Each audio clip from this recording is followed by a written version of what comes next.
olha essa orquídea aqui, que coisa linda! E é sobre ela que a gente vai falar um pouco hoje no vídeo, como que a gente faz os cuidados, né, para quem pretende adquirir uma dessa, né, ter uma dessa na sua casa. Olha só, do jeito que tá aqui, a gente pode até colocar algumas alças aqui e deixar como se fosse uma planta pendente para decorar algum lugar, fica muito bonito. Essa é uma orquídea, uma Dendrobium agregatum. Então, o cultivo dela é bem simples, pessoal. Tanto que a gente está na segunda floração, né? Segundo ano de floração dessa planta aqui, desse exemplar. E olha como que solta esses cachos bonitos de flor.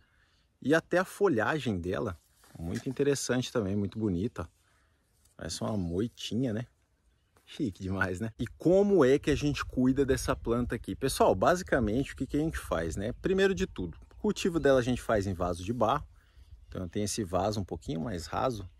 A gente ia colocar num vaso até um pouquinho mais raso e maior de expansão, mas aqui já ficou bem alocado e tá bem bonito também, tá dando um aspecto bem bacana para a planta. Ó, questão de substrato, como que a gente faz o preparo de substrato aqui? É praticamente o basicão do cultivo de orquídea, eu já falei em outros vídeos, mas o que a gente usa aqui, 3 componentes na verdade a gente está utilizando aqui agora, que foi utilizado para montar esse vaso, que é a casca de pinos, a brita e o carvão em pedaços. A gente vai colocar proporções iguais. Por exemplo, se você for colocar a cada pá de brita, a cada pazinha, ou alguma coisa que você use para medir aí, né, os seus componentes, então você vai colocar uma pá de brita, uma pá de casca de pinos e uma pá de carvão em pedaços. Vai misturar esses componentes aí para poder realizar o plantio.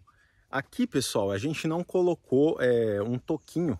Eu costumo sempre colocar um toquinho de madeira, toquinho de sanção de campo, que é o que a gente acha mais fácil aqui. E é uma madeira muito boa que a gente pode utilizar no cultivo das orquídeas. Só que como eu não tinha, né, na hora de fazer o replantio dessa planta aqui, então eu acabei só colocando ela mesmo no vaso. Mas você pode sim colocar um toquinho, dar um charme a mais aí, né, vai ficar um pouquinho mais bonitinho. E no próximo replantio eu acho que eu vou fazer o uso do toquinho. Olha só, questão de regas, como que a gente faz aqui? Pessoal, é o seguinte, por ser materiais bem fibrosos aí, né? Então a gente acaba fazendo como essa rega? Praticamente dia sim, dia não. Eu gosto de deixar sempre o ambiente dela bem úmido. Aqui fica sobre regime de estufa, né? Só tem um sombrite, na verdade, como teto. E a gente quebra o sol 50%. Então, juntamente com os outros cultivos que a gente tem aqui, a gente acabou incluindo as orquídeas e está dando bem certo. Então as regas delas a gente faz com bastante, bem abundante, né? A gente joga bastante água na folhagem, aqui no substrato. Só que como o substrato, eu disse para vocês, são materiais bem sólidos, então vai escoar essa água bem rapidamente e acaba secando um pouco mais rápido. Então a gente acaba dando esse intervalo aí. É lógico que a gente vai olhando, né, vai analisando a planta. Se tiver com as folhas murchas, né, a gente vai ver que é um sinal de falta d'água. E aí pode ser um caso da gente aumentar as regas. Pessoal, em questão de adubação, como que a gente faz aqui?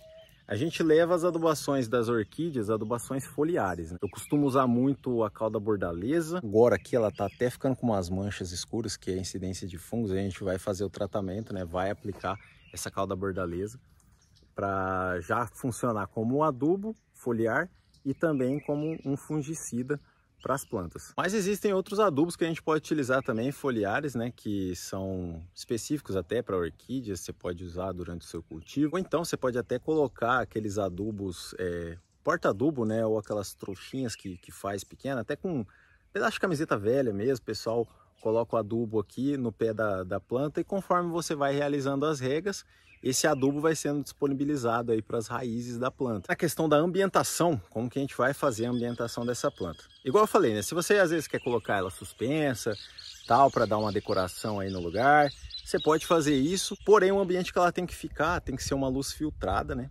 Então a gente não pode deixar por muito tempo essa planta receber o sol direto. E pode acabar queimando as folhas dela, e aí você vai ter problemas com a sua planta. Então a gente deixa no ambiente de luz filtrada. Se for as primeiras horas de sol da manhã, né, que é aquele sol mais fraco, praticamente a partir de 7 horas, 7h30, até umas 9 horas, você pode deixar ela tomando solzinho ali, que o sol é mais fraco. Mas depois já não é interessante, senão pode acabar ocasionando algum dano na sua planta. Tanto que antigamente essa planta aqui, ela ficava em casa, eu trouxe para o viveiro, mas ela ficava em casa e ela ficava sob a copa de um abacateiro, ela ficava abaixo de um abacateiro.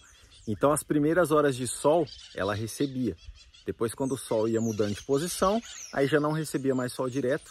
Aí tava beleza, localzinho sombreado, mas bem iluminado e bem arejado também, isso é interessante. E em relação a problemas de pragas e doenças, a gente nunca teve nada do tipo aqui acontecendo. Só como eu falei para vocês aqui um pouquinho antes, algumas manchas começaram a aparecer, mas a gente já vai fazer o tratamento com a cal da bordaleza que eu disse, que é um produto fungicida. Agora, em questão de pragas, nunca aconteceu nada. E também outro tipo de doença, nunca aconteceu nada. E a gente está conseguindo conduzir bonitinho. Ela tá bem chique mesmo. E é o jeito que a gente vai manter aqui por enquanto. E em questão da floração dela, é justamente nessa época, né? A parte do final do inverno, início de primavera, é quando ela já vai soltando esses caixão aqui bonito de flor. E eu acho, né, na verdade, que vai vir mais. Então, qualquer coisa eu gravo até um outro vídeo mostrando para vocês como que ela tá, que vai ficar bem mais abundante essa floração aqui. Do mais, eu acho que é isso, pessoal. Quem quiser seguir o canal aqui, se inscreve no canal, o botão de se inscreva aqui embaixo. A gente sempre tá com dicas e quando a gente consegue também, respondo os comentários para vocês. Estou deixando as redes sociais, que a gente sempre coloca conteúdos novos lá todos os dias, então quem quiser acompanhar também tá bacana. Eu espero ter ajudado vocês com algumas informações básicas sobre o cultivo dessa orquídea, que é muito bonita. A gente está pretendendo ter mais exemplares dela aqui no viveiro. E em breve eu gravo mais vídeos e mostro para vocês, beleza? Então fiquem com Deus, até o próximo vídeo e fui!